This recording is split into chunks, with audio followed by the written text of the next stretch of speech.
तो मैंने आपको जो असाइनमेंट की लिस्ट दी थी उसमें डिक्शनरी वाला शायद हमने क्लास में डिस्कस नहीं करा है।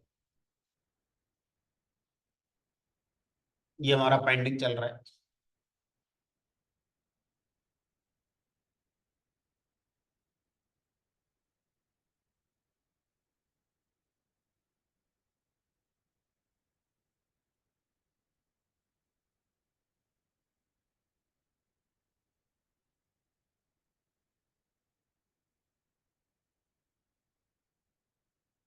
तो इसमें कुछ तीन चार क्वेश्चन काफी अच्छे थे।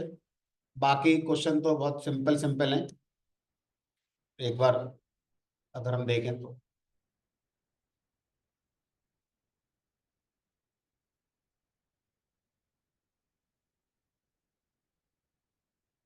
Right a Python script, Python program, Python script एक ही बात है, कोई खास फर्क नहीं है। ठीक है। तो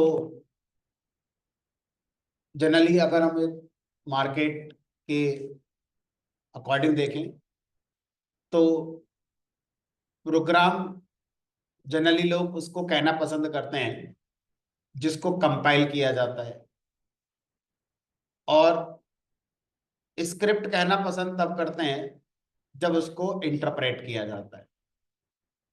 पाइथन के अंदर प्रोग्राम को रन करने के लिए इंटरप्रेटर होता है, तो उस हिसाब से हर प्रोग्राम एक स्क्रिप्ट है। ठीक है। तो कहीं अगर लिखा मिले पाइथन स्क्रिप्ट लिखो तो कुछ नया नहीं हो, प्रोग्राम को ही पाइथन में स्क्रिप्ट के नाम से भी जानते हैं। ठीक है। तो जनरल आइडिया, स्क्रिप्ट वो है जिसको कंपाइल नहीं किया जाता, जिसको रन करने के लिए इंटरप्रेटर का यूज किया जाता है। जिसको रन करने के लिए कंपाइलर का यूज किया जाता है वो हमारा प्रोग्राम कहलाता है। ऐसा मार्केट में चलता है। चलो बराबर। अब क्या करना है, एक आपको डिक्शनरी बनानी है जो आपको असेंडिंग और डिसेंडिंग ऑर्डर में सॉर्ट करके दिखानी है। ठीक है। और किसके बेस पर करके दिखानी है, की के बेस पर आपको करके दिखानी है। ठीक है। कैसे इस काम को करेंगे देखते हैं।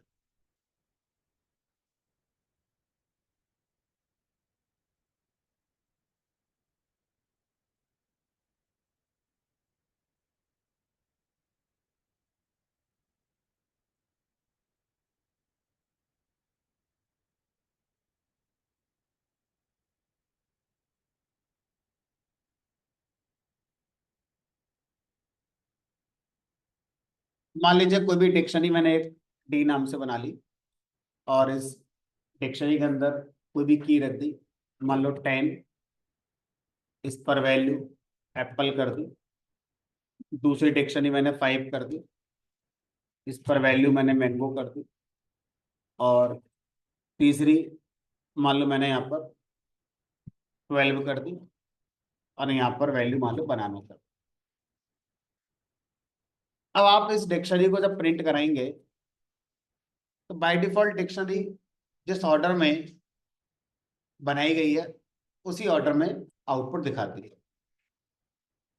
क्वेश्चन कह रहा है कि आउटपुट ऐसे नहीं दिखाना है, कीज के असेंडिंग ऑर्डर में दिखाना है। मतलब जिसकी की छोटी है पहले वो आना चाहिए, सबसे पहले ये आना चाहिए, उसके बाद दूसरे नंबर पे ये आना चाहिए, फिर तीसरे पे ये आना चाहिए। फिर इसी डिक्शनरी को एक बार और दिखाना है कि इसके डिसेंडिंग ऑर्डर, मतलब सबसे पहले ये आना चाहिए, फिर दूसरे पर ये आना चाहिए, तीसरे पर ये आना चाहिए। ठीक है। कैसे इस काम को करा जाएगा, क्या लगाए लॉजिक। तो सॉर्टेड फंक्शन कैसे काम करेगा यहाँ पर, चलो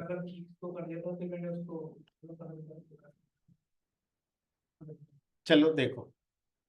तो यहाँ पे आपको क्या करना पड़ेगा, पहले सॉर्टेड फंक्शन लगाना है, इसमें डिक्शनरी पास करेंगे।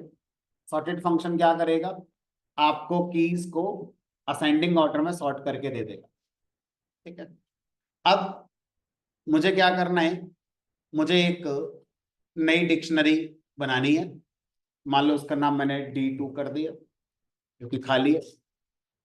अब जो कीज आ गई हैं असेंडिंग ऑर्डर में सॉर्ट होकर, उन पे मैं लूप लगाऊंगा फॉर के इन कीज अब मुझे क्या करना है, मुझे इस D2 के अंदर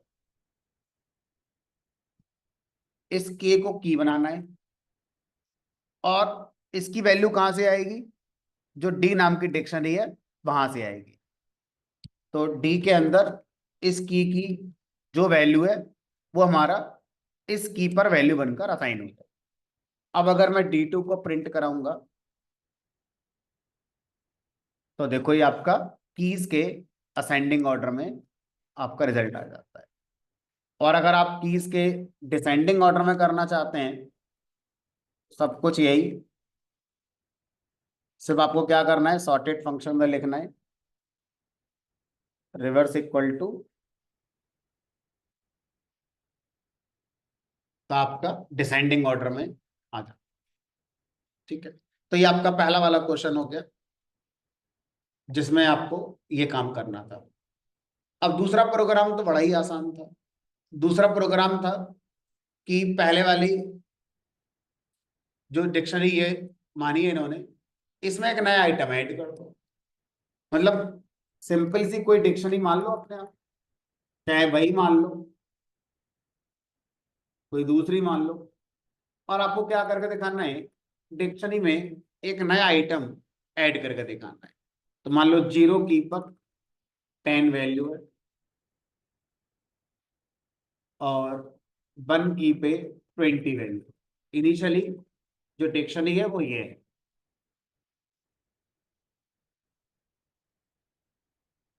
अब मैं चाहता हूं बाद में एक आइटम ऐड करा जाए, ऐड एन आइटम। तो किसी डिक्शनरी में आइटम ऐड करने के लिए उसकी की बताओ, मान लो मैंने 2 बता दी, और उसकी वैल्यू बताओ। तो ये आइटम ऐड हो गया, अब इसको प्रिंट करो। इतना सा, 2 क्वेश्चन हो गए हमारे। तीसरा देखो,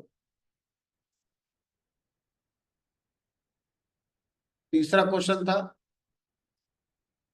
कि आपको 2 डिक्शनरी गिवन है, ये दोनों।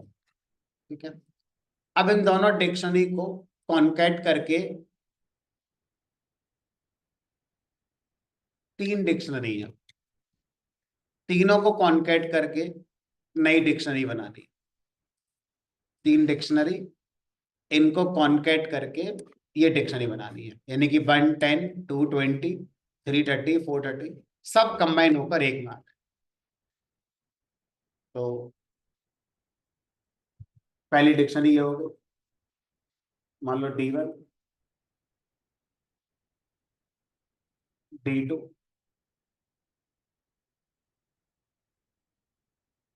010, ये है 110 220, और ये 330 440, और तीसरी डिक्शनरी हमारी है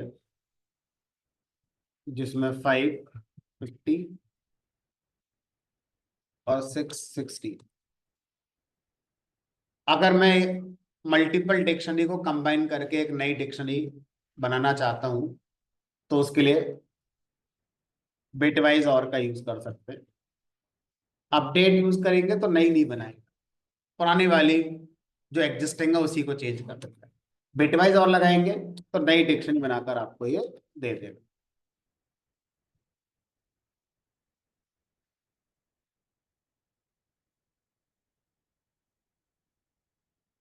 यही हमें यहाँ पर एक्सपेक्टेड रिजल्ट में चाहिए।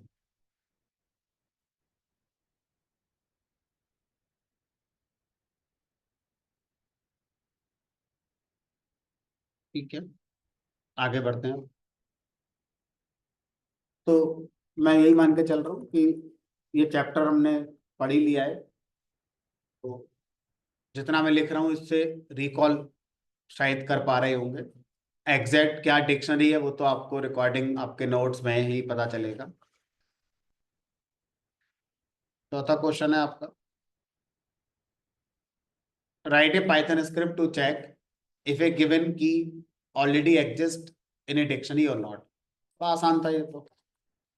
मान लो ये डी नाम की डिक्शनरी है, अब आपको चेक करना है इसमें कोई की है या नहीं। तो कैसे चेक करते हैं? इफ मान लो मुझे चेक करना है वन इन डी, एक काम करते हैं, की नाम से अलग बना लेते हैं वेरिएबल जिसकी वैल्यू मान लो वन कर। इफ की इन डी लिख दो इज प्रेजेंट, एल्स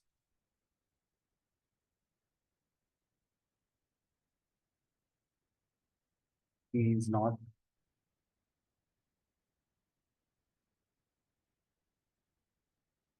अब अगर मैं यहाँ पे कर दूं मान लो 11, तो क्या इस डिक्शनरी में 11 की है? हमने कहा नहीं।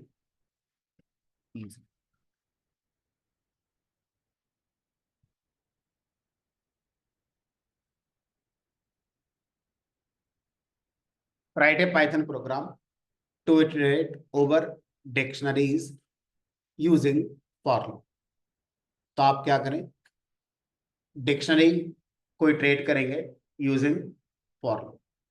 तो मान लीजिए ये आपकी डिक्शनरी है। अब इस डिक्शनरी एक आधा आइटम और ऐड कर देते हैं इसमें। अब मुझे अगर लूप से इटरेट करना है for K comma be in, तो अगर डिक्शनरी को इटरेट करते हैं और मान लो मैं आइटम वाइज इटरेट करना चाहूँ, तो क्या लिखेंगे यहाँ पर? B dot items. तो ये आपका की और वैल्यू दोनों को इटरेट हमारा करा दे। की भी आ गई और साथ में वैल्यू भी आ गई। यही करना था इस प्रोग्राम में और कुछ नहीं। मतलब अब तक जो 5 क्वेश्चन पढ़ाए हैं मैंने, सबसे टिपिकल पहला वाला ही है। बाकी तो सब आई गेस क्लास में हमने अपने डेली प्रैक्टिस में ही करा हुआ है। ठीक। अब छोटा देखो,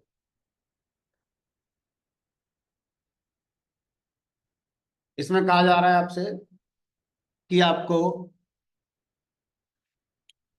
एक डिक्शनरी बनानी है जो 1 से n के बीच में नंबर होंगे, उसको इस फॉर्म में रिप्रेजेंट करें। क्या मतलब है क्वेश्चन का? यूजर से आपको n की वैल्यू इनपुट करनी है। लेट अस सपोज n की वैल्यू 5 आई, तो आपको एक डिक्शनरी बनानी है इस फॉर्मेट की। 1 से शुरू करेंगे, कॉलॉन 1 into 1, रिजल्ट आ गया ये।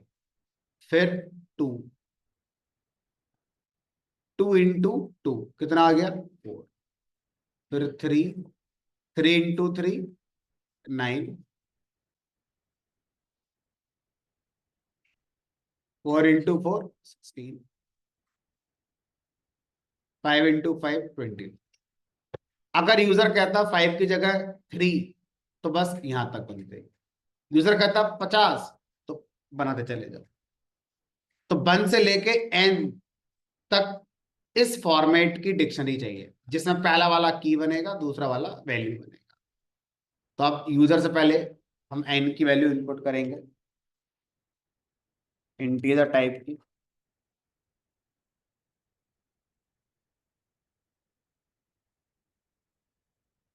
Enter n। अब इस फॉर्मेट में डिक्शनरी अगर मुझे बनानी है, तो डिक्शनरी कॉम्प्रिहेंशन शायद ज्यादा सही रहेगा, उसका भी रिवीजन हो जाएगा।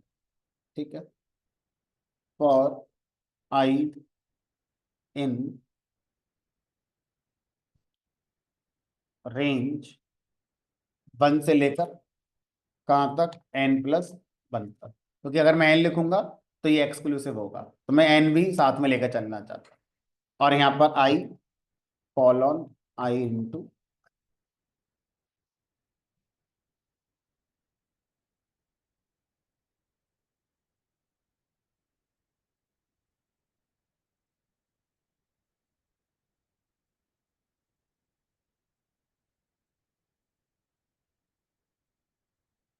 ऐसे करके ये प्रोग्राम आपको बनाना था। नीचे लिखा भी है सैंपल आउटपुट। ठीक है, आपके सामने जो चैलेंजेस हैं वो बहुत सारे हैं। उनमें पहला चैलेंज अब ये है, लैंग्वेज को समझना क्वेश्चन की। आप क्वेश्चन को पढ़कर समझ पाए कि नहीं कि क्वेश्चन क्या करवाना चाह रहा है।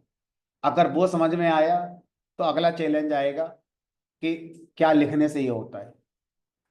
और अगर पहले ही फेस आपका नहीं है, आपको यही समझ नहीं आ रहा है कि लिखा हुआ कहना क्या चाह रहा है, आपको कितनी पाइथन अच्छी आती हो कोई फर्क नहीं पड़ता, आप उस प्रोग्राम को बना ही नहीं पाएंगे, आपको पता ही नहीं करना क्या है उसमें। तो क्वेश्चन की लैंग्वेज समझना बहुत इंपॉर्टेंट है ना। चलो, सारी बातें आपको कई बार बताई जा चुकी है। इतनी इंग्लिश जरूर आनी चाहिए कि भले ही हम बोल ना पाए बट लिखा हुआ तो समझ पाए कि लिखा क्या है, और उसका जवाब इंग्लिश में लिख कर दे पाए। बोलना अगला स्टेप रख लो। पहला स्टेप ये होना चाहिए, इंग्लिश लिखा हुआ समझ में आना चाहिए।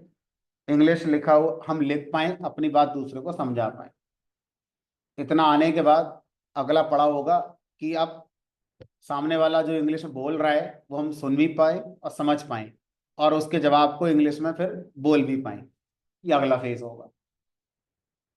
ठीक है, उसके बाद आपने जो पाइथन सीखी है, इंटरव्यू में अपनी बात तभी तो दूसरों को बता पाओगे कि मुझे ये चीज आती है कि नहीं आती है। अब इंटरव्यूअर ने आपसे पूछा कि tell me the difference between list and tuple. अब आपके दिमाग में तो है, लेकिन बोलें कैसे उसे। तो आप उससे या तो ये कह दो सर हिंदी बता दें, तो शुरू हो जाओगे आप, और कुछ ना कुछ बताकर आ ही जाओगे टूटा फूटा। और इतना कहने की हिम्मत नहीं होगी आपकी, तो मुंह ही नहीं खुलेगा वहां पे। आता है लेकिन क्या करें अब, तो आता हुआ ही नहीं बता पाए तो सिलेक्शन कैसे होगा फिर। अब ये बताओ, सामने वाले को कैसे बताओ कि मुझे आता है। तो लिखकर लिखकर बताओगे और क्या करोगे कि सर लिख देते हैं, इतना तो बोलना ही पड़ेगा। ठीक है, पहले ही क्वेश्चन होगा tell me something about yourself, या introduce yourself. Introduce yourself ये तो चलो रट के जाओगे, ये तो रटने वाला सेंटेंस है, पूरा एक पैराग्राफ 10 लाइन का रट लो कि जी मेरा नाम ये है, लास्ट एजुकेशन ये थी, ग्रेजुएशन में मैंने ये किया है, और ये मेरा स्ट्रेंथ है, और ये मेरे पास टेक्निकल स्किल्स हैं। तो ये कॉमन सा पैराग्राफ है, रट लो अपना। आता है तो ठीक, नहीं आता है तो रट लो। लेकिन है ऐसा मत कर देना कि वो कुछ भी पूछे और यही बता कर आ गए उसे कि यार ये तो रट के ही आए हैं, इतना तो बोल के ही जाए। हैं? तो भाई ये चीजें काम करो इन पर। देखो, आई एम नॉट सेइंग कि सब सीख कर आते हैं, कोई सीख कर नहीं आता है। पहले दिन जब दुनिया में हम लोग आते हैं, हमें खुद नहीं पता ए क्या होता है, बी क्या होता है, का क्या होता है, खा क्या होता है। हमारा एनवायरमेंट हमें बताता है कि हम ABCD वाले के का वाले हैं। सीख कर तो कोई नहीं आया था, सभी यहाँ आकर सीख रहे हैं। अब ये हो गया कि हम लोग फेसबुक चलाना ज्यादा सीख रहे हैं, व्हाट्सएप चलाना ज्यादा सीख रहे हैं, जो काम की चीज है वो नहीं सीख रहे। मार्क जुकरबर्ग का, कौन है ये मार्क जुकरबर्ग, जिसने आपको बिजी कर रखा है, फेसबुक का फाउंडर, जिसने फेसबुक बनाई थी। उसने फेसबुक बनाई थी अपनी ग्रेजुएशन के प्रोजेक्ट में। जैसे आप लोग कोई बीटेक MCA BCA का हो, तो आपका एक इंटर्नशिप होता है, कॉलेज में प्रोजेक्ट सबमिट करना होता है। तो उसने फेसबुक को अपने कॉलेज के प्रोजेक्ट के लिए बनाया था, जो आज इतना हमारा एक कंपनी बनकर तैयार हो गई। ठीक है, तो मार्क जुकरबर्ग का इंटरव्यू गूगल पे जाके सर्च करना और पूछना जुकरबर्ग से आप कितना चलाते हो फेसबुक, आपका अकाउंट है कि नहीं फेसबुक पे, पहले ये बताओ। दुनिया भर के अकाउंट आपने बनवा रखे हैं, आपका है कि नहीं। दुनिया किसी ने बना रखा होगा उसके नाम से तो अलग बात है, शायद उसका अकाउंट ही नहीं होगा। क्यों, क्या करेगा बना के, टाइम है उसके पास फेसबुक चलाने का, किसी के पोस्ट पर लाइक करने का, या अपनी कोई चीजें बताने का कि आज मैंने ये करा। टाइम ही नहीं उसके पास। जिसके पास टाइम होगा वही तो चलाएगा फेसबुक। अब जिसने व्हाट्सएप बनाई वो व्हाट्सएप पे नहीं होगा, टाइम ही नहीं है उसके पास, वो कुछ और सोच रहा होगा इसमें और क्या फीचर ऐड करूंगा, तो लोग आए, ये तो होगा और क्या होगा। हम और आप खाली बैठे हैं, लगे हुए हैं। इसमें चाइना ज्यादा सही है। चाइना ने सब बैन कर रखा है, ना फेसबुक ना व्हाट्सएप, दोनों में से कोई नहीं चलता चाइना के अंदर। क्या करें, पढ़ो और क्या करोगे। टिकटॉक उन्होंने अपने बना रखे। मतलब आप देखो ना, चाइना को हम भले ही एक गलत नजर से देख रहे हैं, एक अपने अंदर वो ले आते हैं भाई कि एक देश वाली बात हो गई, लेकिन उनसे सीखने वाली बहुत सारी चीजें। ठीक है, चलो बहरहाल जो भी है, तो मुद्दा यह है कि आपके कोर्स में free of cost English speaking की क्लासेस हैं जीक्वेट की तरफ से, है ना। तो उन क्लासेस में अगर आप जाएंगे तो भले ही स्पीकिंग ना हो, लेकिन लिखा हुआ तो पढ़ ही लोगे, इतना तो हो ही जाएगा। अपनी बात को तो लिखकर समझा ही दोगे, इतना तो हो ही जाएगा कम से कम, क्योंकि स्पीकिंग प्रैक्टिस से आती है। इट्स लाइक ए मैथमेटिक्स, उसकी कोई थ्योरी नहीं होती है। हाँ, दो चार ग्रामर का रूल पता होना चाहिए, कहाँ पर डेट लगाना है, कहाँ डू लगाना है, ताकि जब बोलो तो क्लैरिटी रहे कि बात डेट में हो रही है तो पास्ट की हो रही है, और डू डज में हो रही है तो अभी की बात चल रही है। कहाँ पर फर्स्ट फॉर्म लगानी है, कहाँ, तो ये रूल्स हैं। ये आप दो चार दिन में सीख जाओगे, इनमें कुछ नहीं है। उसके बाद लगाना जरूरी है कि कहाँ लगाओगे, किस तरह के सेंटेंस में लगाओगे। कस्टमर केयर को कॉल कर लो, इंग्लिश वाला ऑप्शन सेलेक्ट कर लेना, बोलते रहो अपना जो बोलना है, सही गलत क्या फर्क पड़ रहा है। इज्जत बेइज्जत क्या जाने हम उसे, ना वो हमें जाने ना हम उसे जाने, हमें तो अपनी प्रैक्टिस करनी है। सब छोटे तरीका फ्री फोकट में। कोई बात नहीं, काट दो, काट दो, दोबारा कॉल करो, कोई और उठाएगा। कस्टमर केयर तो बहुत है ना दुनिया में। अगर 2-2 मिनट के बाद ही सब काटने लगे, उसी में हमारा काम हो जाएगा। हमने आधा घंटा बोल दिया होगा 4 लोगों के साथ ऐसे, और रिकॉर्डिंग पे लगा दो, ताकि दोबारा जब सुनो तो पता रहेगा कि आपने कहाँ गलत बोला कहाँ सही बोला। बट फेसबुक से फुर्सत तो मिले पहले, समस्या तो वही है ना। एक स्टेटस लगाने के बाद व्यू देखते हैं कितने आ गए, पहले किसने देखा, उसने देखा कि नहीं देखा अभी। उससे ये है ना, हम इसी में लगे रहते हैं। तो आप अपने कोर्स का फायदा उठाओ, आपके कोर्स के साथ इंग्लिश का कोर्स अटैच्ड है, उसका कोई चार्ज नहीं है, और उसको बनाने का पीछे मकसद यही है, एटलीस्ट आप दूसरे की बात को समझ लें, अपनी बात को समझा पाए। आपको आता है इतना, वेल एंड गुड, अगले लेवल पे जाओ। इतना नहीं आता है तो पहले शुरू करो यहाँ से। ठीक है, अपना शेड्यूल लो, अपने बैच में जाओ, है ना, और उस पर काम करना शुरू करो। अगर आपका वो वाला पार्ट स्ट्रांग हो गया और ये वीक रह गया, चल जाएगा। ये पार्ट स्ट्रांग है वो वीक है, कभी नहीं चलेगा, कभी नहीं चलेगा। ठीक है, तो थोड़ा सा काम करो इन चीजों के ऊपर। चलो, तो अब 7वां क्वेश्चन क्या है हमारा, वापस आ जाते हैं अपने पॉइंट पर। पूरी कहानी का सब्जेक्टिव यही था, ऑब्जेक्टिव यही था कि हमारी तरफ से क्लासेस हैं फ्री ऑफ कॉस्ट, जिसका कोई चार्ज नहीं देना, बस आपको टाइम निकल कर आना है। चल रही लगातार चलती हैं, अब देखो आपको यही नहीं पता है ना। तो आपके सिलेबस का पार्ट है, आपको पता होना चाहिए, है ना। एक बार बात करो, ऊपर डिस्कस करो क्या है। माइट भी एडमिशन के टाइम पर किसकी क्या फीस है, उसमें किसी में इंक्लूडेड है, किसी में ऐसा हो सकता है। तो मुझे इसका नहीं पता किसकी क्या फीस क्या है, तो ऐसा हो सकता है कि किसी को ना बताया गया हो तो उसका फीस का कुछ अलग मैटर रहा हो, जिसको बताया गया उसका फीस का मैटर अलग रहा है, ऐसा हो सकता है। तो पहले कंफर्म कर लें अकाउंट में मधुर सर से, और अगर आपका है उसमें इंक्लूडेड तो फिर आप ऑब्वियसली उसका फायदा उठाएं। ठीक है, चलो।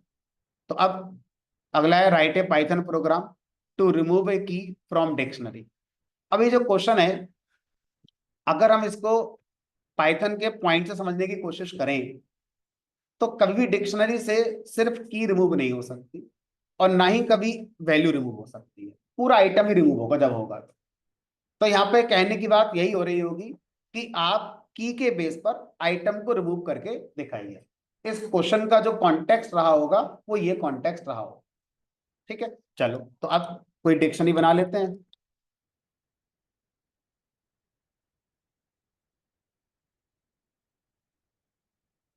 छोटी सी कोई बना लेते हैं समझने के लिए। अब मुझे इस डिक्शनरी से, मान लीजिए मैं चाहता हूँ ये वाला आइटम डिलीट हो जाए जिसकी की ए है, तो ऐसा करने के मैंने दो तीन तरीके आपको बताए थे। एक था डेल ऑपरेटर, एक था पॉप। डेल से कर देते हैं और यहाँ पर वो की लिखेंगे जिस की का आइटम आप डिलीट करना चाहते हैं। तो इसका मतलब है डी नाम की डिक्शनरी में जहां भी ए की होगी उसका पूरा आइटम डिलीट कर दिया जाएगा। अब जो बचा वो आप प्रिंट कर लो, इससे पहले प्रिंट करके चेक कर लो और इसके बाद प्रिंट करके चेक कर लो।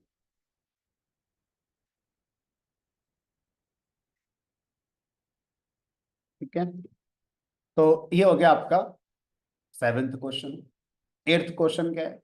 Right a Python program to map two list into a dictionary. अगर आप ध्यान से सोचो तो शायद मैंने क्लास में ही ये क्वेश्चन कराया था, है ना? एक बार कर देते हैं, शायद रिकॉल आप। कोशिश करता हूँ वही एग्जांपल अगर याद आ जाए मुझे तो। एक रोल नंबर नाम की लिस्ट है और एक नेम नाम की लिस्ट है। पहली लिस्ट में कुछ स्टूडेंट्स के रोल नंबर रखे हुए हैं, दूसरी लिस्ट में कुछ स्टूडेंट्स के नेम रखे हुए हैं। अब मुझे क्या करना है, इन दोनों लिस्ट से डिक्शनरी बनानी है इस तरह से कि पहले वाली लिस्ट की का रोल प्ले करेगी, दूसरी वाली लिस्ट हमारा वैल्यू का रोल प्ले करेगी। ठीक है, तो ऐसा करने के लिए हम क्या करेंगे, पहले एक खाली डिक्शनरी बनाएंगे, एक लूप चलाएंगे जिसमें रोल नंबर और नेम वाली लिस्ट को एक साथ इटरेट करेंगे। तो जब दो या दो से ज्यादा लिस्ट को एक साथ इटरेट करना होता है तो कौन सा कॉन्सेप्ट यूज होता है? जिप फंक्शन का यूज किया जाता है। तो यहाँ पर हमने क्या करा, जिप फंक्शन लगाया और जिप फंक्शन के अंदर वो दो लिस्ट पास कर दी। अब जिप फंक्शन ये कह रहा है कि जो आपका लूप है, इस लूप के पास उतने ही वेरिएबल आपको डिफाइन करने होंगे जितनी लिस्ट आपने मुझे दी है। तो मैंने दो लिस्ट दी हैं तो आपको यहाँ पर दो वेरिएबल बनाने पड़ेंगे। पहला जो वेरिएबल होगा आपका, पहला वेरिएबल इस लिस्ट से जो वैल्यू इटरेट हो रही होगी उसको स्टोर करेगा और दूसरा वेरिएबल इस वाली लिस्ट की वैल्यू को स्टोर करेगा। इन शॉर्ट, जब ये लूप अपना फर्स्ट इटरेशन कर रहा होगा तो इसकी पहली वैल्यू डेट इज 1 इसमें स्टोर हो जाएगी और इसकी पहली वैल्यू डेट इज सोनू वो इसमें स्टोर। अब मुझे इसको की तरह यूज करना है और इसको वैल्यू की तरह यूज करना है और आइटम बनाकर डी नाम की डिक्शनरी में ऐड कर देते हैं। तो उसका सिंटैक्स हो गया ये, इज इक्वल टू। ठीक है, अब इसको रन करेंगे तो आपको आपकी डिक्शनरी मिल जाएगी। तो यही हमारा क्वेश्चन था, write a Python program to map two list into a dictionary. अब अगला क्वेश्चन क्या है उसकी बात करते हैं।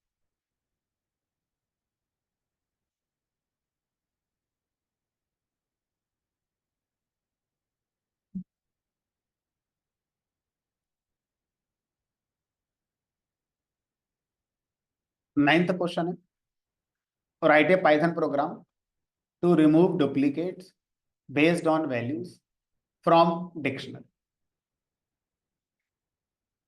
अब इस क्वेश्चन का मीनिंग क्या है इसको समझने की कोशिश करते हैं। मान लीजिए मेरे पास कोई डिक्शनरी है, इसमें मान लो कोई की है 101 जिसकी वैल्यू है सोन, एक की है 102 इसकी वैल्यू है मान लीजिए मोन, फिर 103 की है और इसकी वैल्यू हमारी 104 इसकी वैल्यू मान लो चिंटू। अब ये बताओ, क्या इसमें कहीं कोई डुप्लीकेट आइटम है? 101 पर सोनू है, 102 पर मोनू है, 103 की वैल्यू दोबारा सोनू है, लेकिन है तो आइटम अलग, क्योंकि की अलग है उसकी हमारी। बट मेरा क्वेश्चन ये कह रहा है कि आप वैल्यू के बेस पर ही डुप्लीकेट मानो, यानी कि ये जो सोनू है, ये ऑलरेडी वैल्यू यहाँ पर आ चुकी है, तो अब ये वाला जो आइटम है, ये हमारा डिक्शनरी में नहीं होना चाहिए। तो अगर आपकी डिक्शनरी में कोई वैल्यू पहली बार आ गई है, तो अब जितनी और वैल्यू आ गई हैं, वो सारे आइटम वहां से डिलीट कर दो, यानी कि इस वाले आइटम को क्या करना है, आपको रिमूव करना है, पहले वाले को बचाना है, बाकी सब आप यहां से रिमूव करो।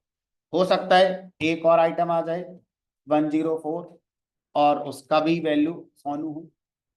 तो डुप्लीकेट वैल्यूज जहां जहां हैं, उनमें से सिर्फ पहला आइटम रखना है, बाकी सारे आइटम ये भी डिलीट करना है और ये भी डिलीट करना है।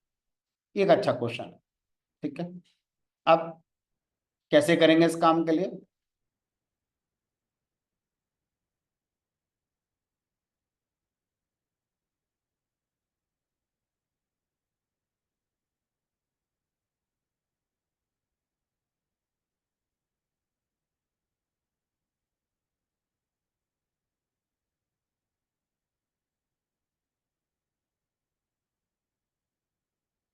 पहले क्या करो, इस डिक्शनरी से सारी वैल्यूज अलग कर लो। सबसे पहले इस डिक्शनरी से सारी वैल्यूज अलग कर लेते हैं। तो मैंने ऐसा करने के लिए डी डॉट वैल्यूज लगाएंगे, जितनी वैल्यूज हैं वो मेरी सब अलग आ गई।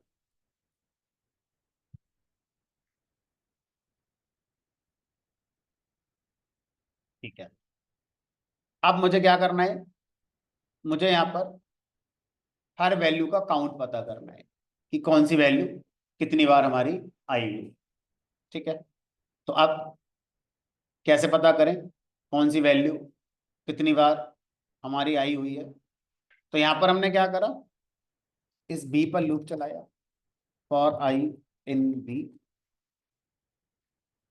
प्रिंट कर दिया आई के लिए, और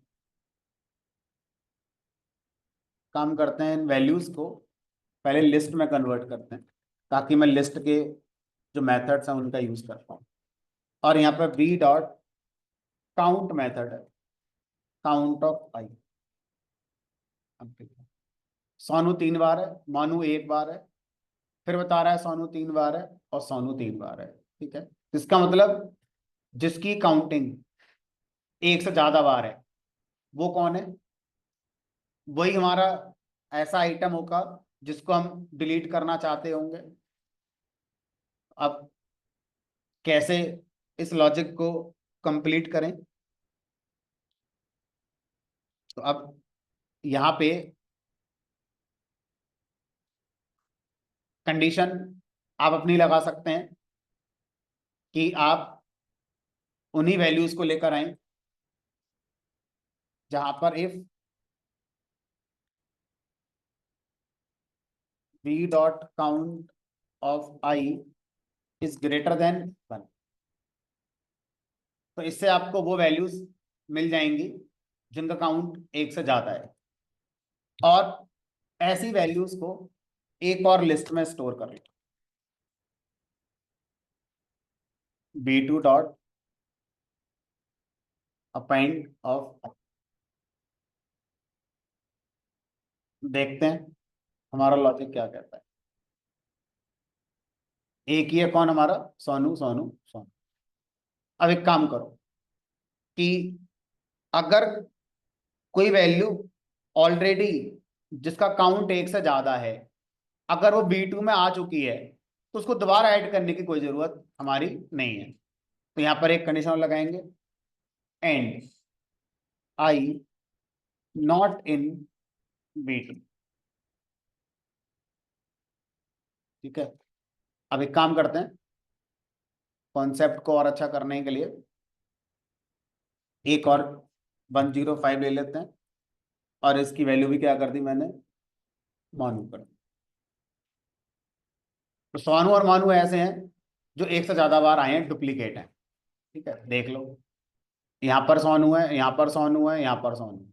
मोनू यहाँ पर है, मोनू यहाँ पर। चिंटू क्यों नहीं है? क्योंकि चिंटू एक ही बार आया।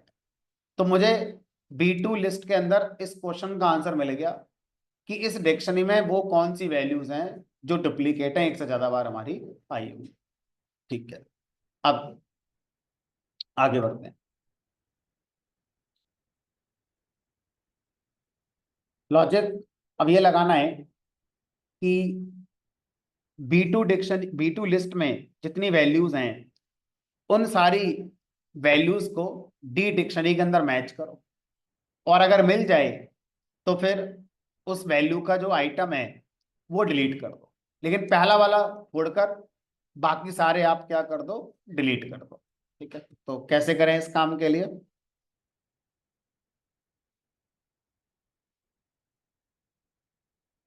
लूप लगाया या एक नई डिक्शनरी बनाते हैं D2 नाम से। फॉर A, इन जो ऑरिजिनल डिक्शनरी है उसमें डॉट आइटम्स लगाते हैं। इफ जो V है वो B2 नाम की लिस्ट में है, जो V आ रहा है अगर कंडीशन ट्रू है और B2 नाम की लिस्ट में है, तो क्या करेंगे? D2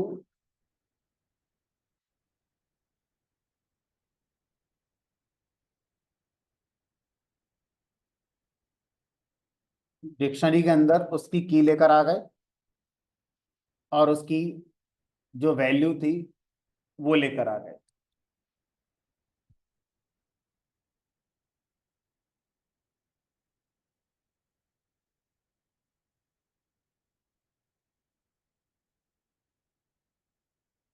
एंड जो के है वो नॉट इन D2 भी होना चाहिए।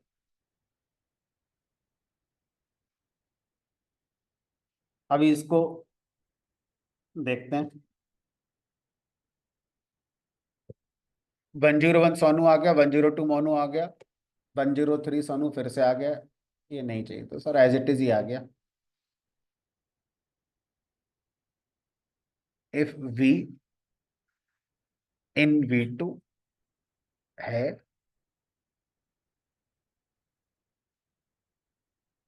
And K not in D2।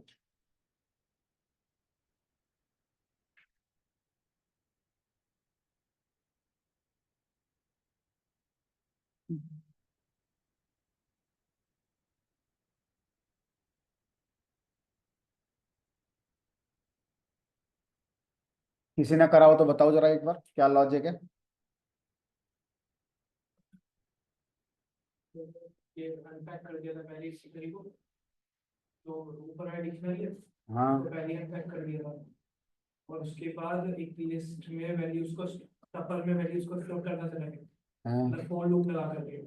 अगर वो लिस्ट के अंदर है तो अपेंड कर दिया, मतलब नहीं है, अगर अगर लिस्ट के अंदर नहीं है वैल्यू तो अपेंड कर दी, और अगर वो वैल्यू है तो अनपैक किया था तो की से डिलीट कर दिया उसको। अच्छा, यानी कि यहाँ तक तो लगभग ऐसा ही हो गया। हाँ मतलब मैंने काउंट नहीं यूज किया था, मैंने वैल्यूज को स्टोर कर दिया टपल के अंदर। चलो, अब इन वैल्यूज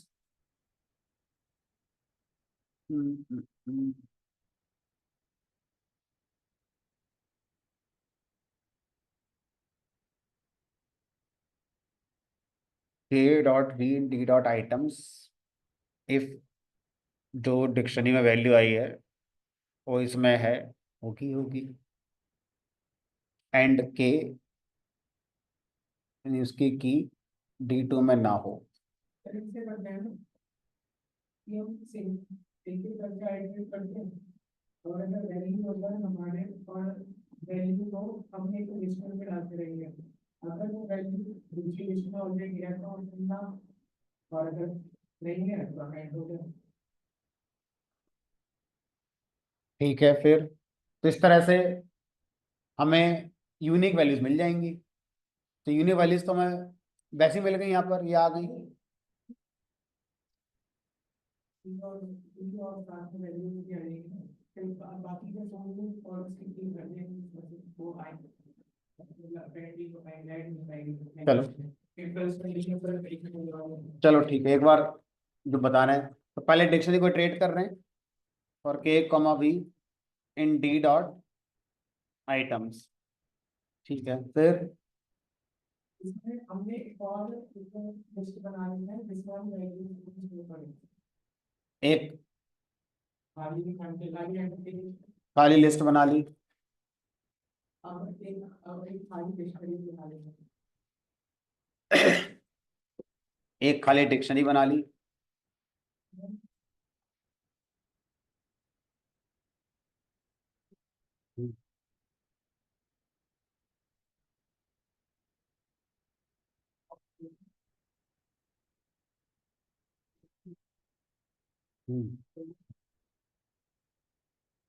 ऐड हो जाए वैल्यूज की लिस्ट में, अपेंड हो जाए, मतलब अपेंड।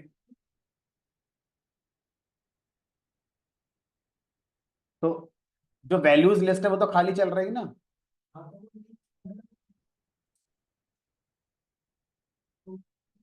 अब मतलब ये लाइन भी लिखनी पड़ेगी ना, ये भी लिखनी पड़ेगी और इसके साथ वो लाइन लिखनी पड़ेगी जो आप कह रहे हो, D2 of A is equal to आपका भी, हाँ इससे भी काम हो जाएगा, देखते हैं। D2 ठीक है, लेकिन चिंटू तो रह ही गया, सोनू को आपने हटा दिया, मोनू को एक हटा दिया, यहाँ तक तो सही है। अब चिंटू को भी तो लेकर आना है, क्योंकि ये तो अकेला है, ये तो डुप्लीकेट नहीं है। बाकी ठीक कर दिया आपने।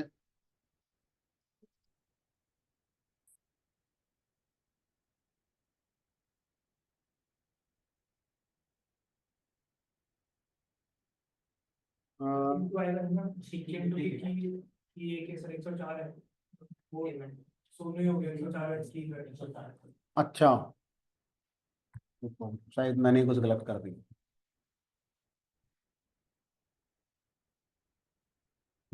ये एकदम आसान और क्लीन लॉजिक हो गया, अच्छा लॉजिक बताया इन्होंने, इससे हम इस काम को आसानी से कर पा रहे हैं। ठीक है, चलो, तो कुछ यहाँ पर मैंने गलत लिख दिया था, इस वजह से शायद टाइम ज्यादा लग गया।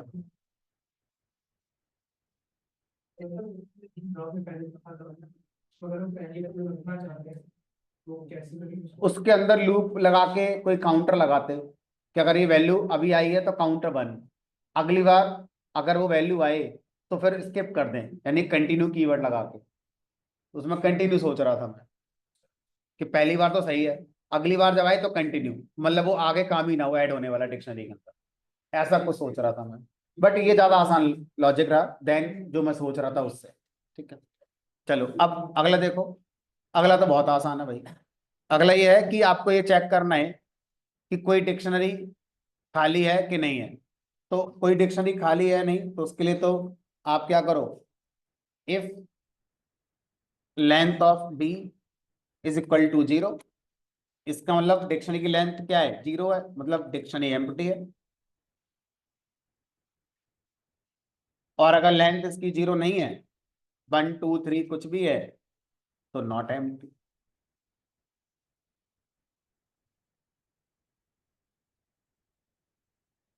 तभी डिक्शनरी इज नॉट एम्प्टी, क्योंकि उसमें तो बहुत कुछ है। और अगर मैं डिक्शनरी ये ना बनाकर ये बना दूं,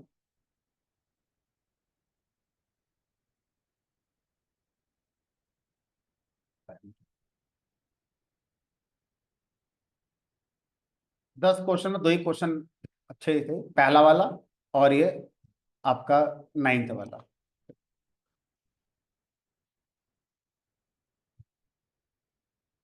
11वां क्वेश्चन है, दो डिक्शनरी को कंबाइन करना है, लेकिन इस तरह से करना है कि जब दो डिक्शनरी में की सेम हो तो वैल्यू इनकी ऐड हो जाए, और अगर अलग अलग हो तो फिर वैल्यू आपकी आगे ऐड हो जाए। कैसे करेंगे इस काम को, पहले सेम डिक्शनरी बना लेते हैं जिससे कि थोड़ा सा लॉजिक लिखना आसान हो जाएगा। ए नाम से की बना दी, वैल्यू 100 कर दी। बी नाम से की बना दी, वैल्यू 200 कर दी। सी नाम से की बना दी, वैल्यू 300। ये हो गई पहली डिक्शनरी। ठीक है, अब दूसरी डिक्शनरी बनाते हैं। D2 ए, यहाँ 300 कर दी। बी, यहाँ कर दिया 200। सी, यहाँ कर दिया 400।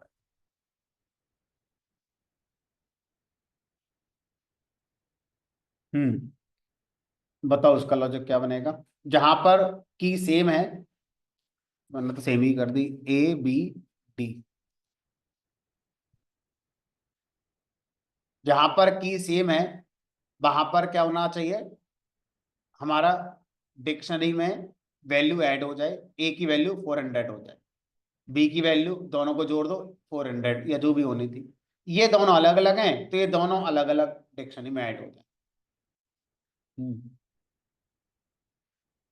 इसमें इसमें भी हम D2 को एक एक करके आइटरेट करते हैं। अगर D2 की पहले आइटरेट में अगर सेम आती है, मतलब कि अगर उसमें ऑलरेडी एडिशन है तो वैल्यू ऐड हो जाए, अदरवाइज ऐड हो जाए। मतलब एडिशन होता है और अदरवाइज एल्स में एक अपेंड होता है। तीसरी डिक्शनरी बना लेते हैं पहले खाली।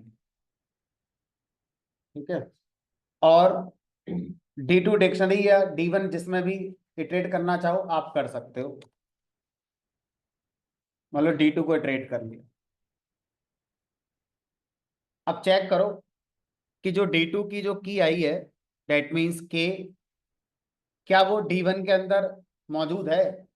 ठीक है, इफ के इन D1 अगर है तो क्या करेंगे, D1 से इस के पर वैल्यू लेकर आएंगे, प्लस D2 से इस के पर वैल्यू लेकर आएंगे। दोनों की वैल्यू जुड़ गई। अब इन दोनों की वैल्यू को हम असाइन कर देंगे D3 नाम की डिक्शनरी में और के नाम की। और अगर ऐसा नहीं है, अगर ऐसा नहीं है तो D3 का भी काम आधा होगा। तो D3 के अंदर हमने क्या करा, डायरेक्ट जो आपकी वैल्यू थी, जो आपका बी में आई थी, उसको हमने ऐड कर दिया। अब जरा सोचो, यहां पर ये आ जाएगा A 400, यहां पर बी आ जाएगा 400, लेकिन जब यहां पर डी और 400 आएंगे तो कंडीशन फॉल्स हो गई। तो इसमें क्या होगा, D3 के अंदर जो डी नाम की है वो आ जाएगी और वैल्यू आ जाएगी। कौन रह गया अब, ये रह गया। ये कैसे लेकर आओगे अब। मैंने तो D2 बनाया ही नहीं था, मैंने तो D1 में सीधा ऐड कर दिया था। D1 में किसी ऑलरेडी नहीं। अगर क्वेश्चन एक बार देखें,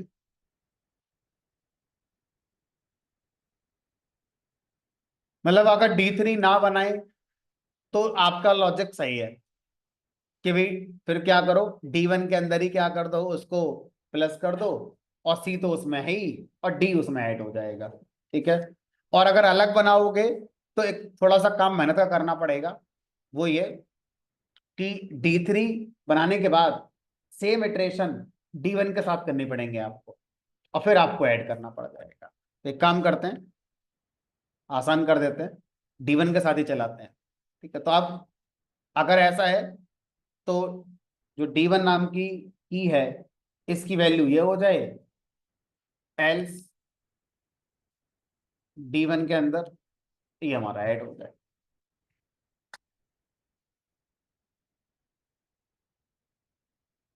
A 400, B 400, C 300, D D 400 क्यों आ रहा है। हाँ ठीक है, मतलब ये बाई चांस क्या था, सब 400 ही हो गया। ठीक है, बट लॉजिक अपना ऐसा है कि जिसकी जैसी वैल्यू होगी वैसा ही आंसर दिखाएगा। मान लो यहाँ पर मैं तो 200 कर दूं, इसको 500 कर दूं तो अकॉर्डिंगली आंसर आएगा।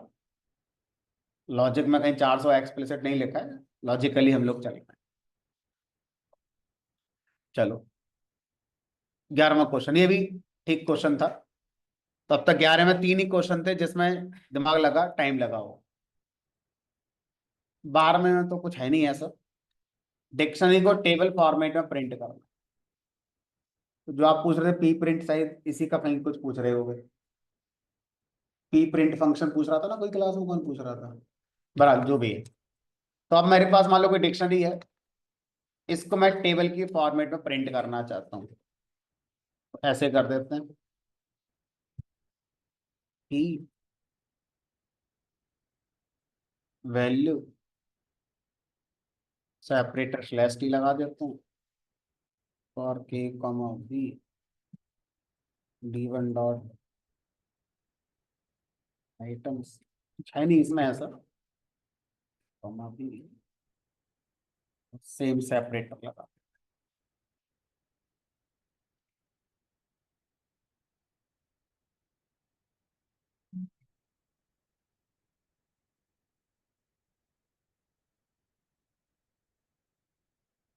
और अच्छा लुक देना है तो फिर अपना खाली बैठ के अपना करते रहो।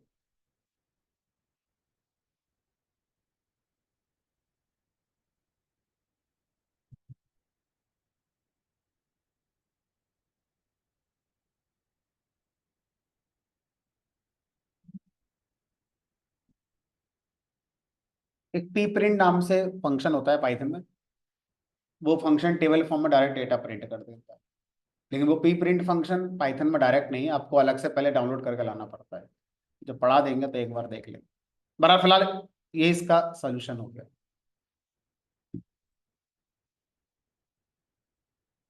13वां और आखिरी क्वेश्चन।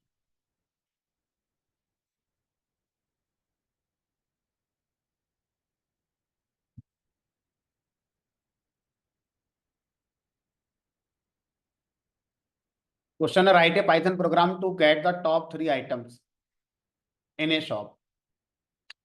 इसका मतलब कोई भी एक, मान लो शॉप नाम से डिक्शनरी मान लो, इसके अंदर कुछ आइटम्स हैं जिनका कुछ प्राइस है। तो आइटम को एक की मान लो। आइटम 1 है जिसका प्राइस है 45.53।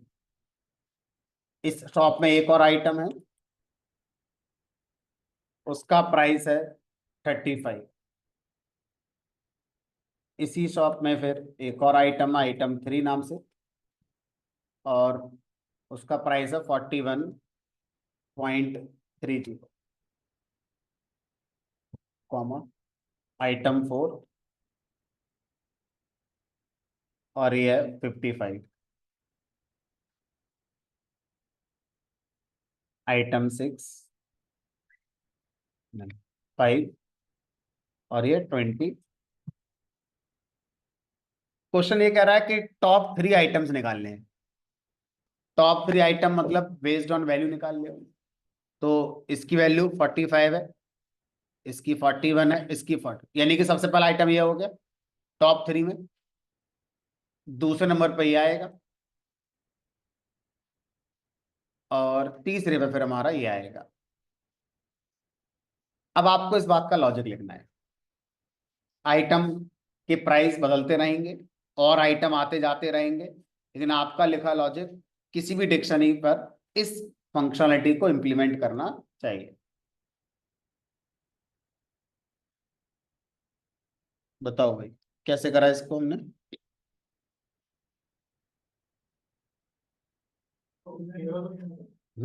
13वां last question. Very when you store one particular then by say bar फिर by के अंदर एक और भी लगाया था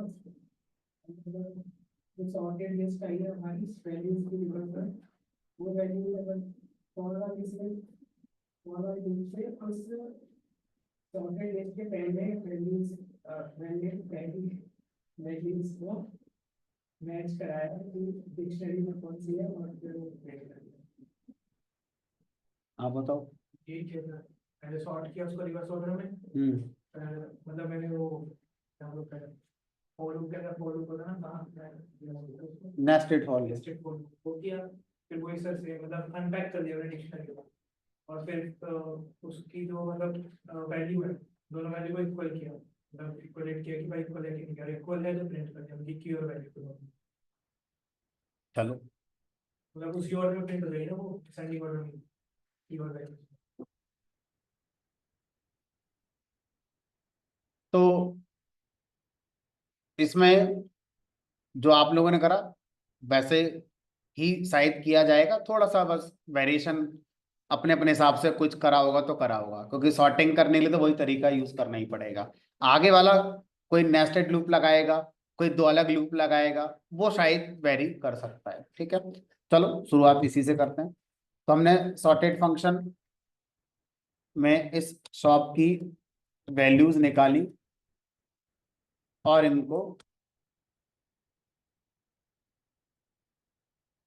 सॉर्टेड ऑर्डर में रख लिया, तो ये सारी हमारी वैल्यूज आ गई।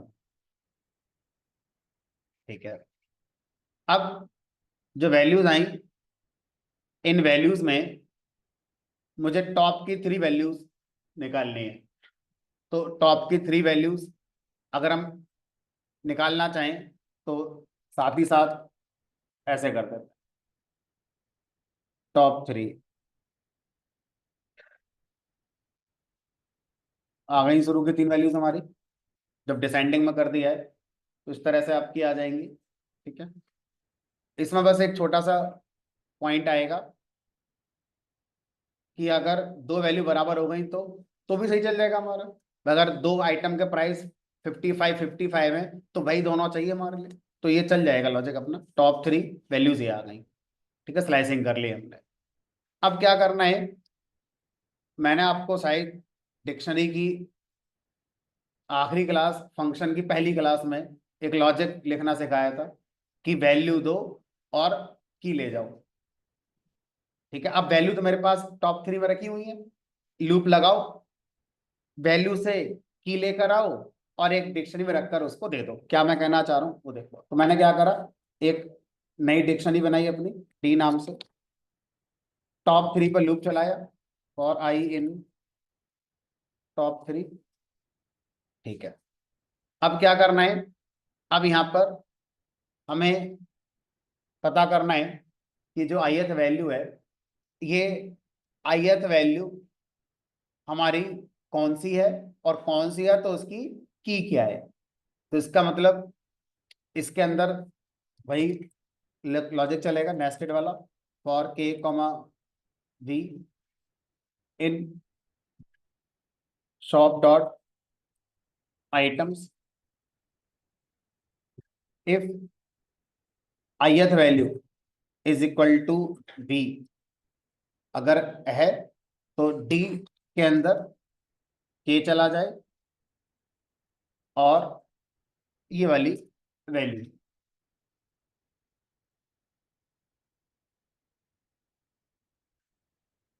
आइटम 4 55, आइटम 1 45.5, आइटम 2 थोड़ा बहुत वेरिएशन ही कुछ लॉजिक का हो सकता है, अगर होगा तो मोर और लेस ढांचा लगभग एक जैसा ही रहेगा। ठीक है, तो अगर हम 13 क्वेश्चन देखें तो टोटल 4 क्वेश्चन थे जिसमें आपको थोड़ा टाइम लगना चाहिए था। बाकी के जो हमारे क्वेश्चन थे वो आई गेस काफी आसान थे, बेसिक क्लास की अंडरस्टैंडिंग से ही आपके हो जाने चाहिए थे। ये 3-4 क्वेश्चन आपको थोड़ा सा सोचना पड़ा, लॉजिकली सोचना पड़ा कि कैसे इस काम को किया जाएगा। ठीक है, तो अब डिक्शनरी के बाद अब मैं आपको फंक्शन के असाइनमेंट दे रहा हूँ। दे रखे हैं नहीं अभी? नहीं, आता है फंक्शन का।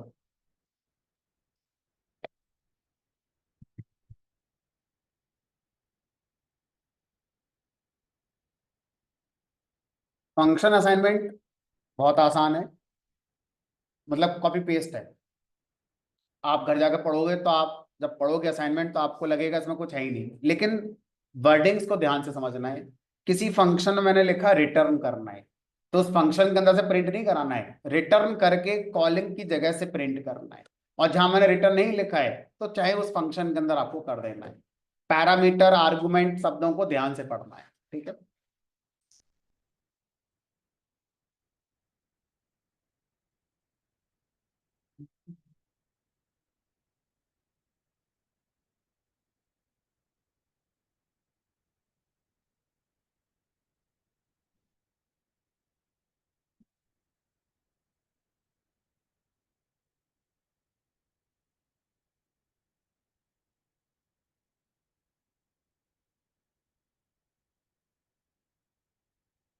चलो आज इतने रखेंगे फिर ना? कल मिलेंगे, नया चैप्टर अपना स्टार्ट करेंगे, और नया चैप्टर उन दो क्वेश्चन का आंसर होंगे कि एक फंक्शन को दूसरे से कैसे कॉल करें, और जो आपने पूछा कि कैसे पता चलेगा कि कौन सा टाइप हिंट क्या कर रहा है।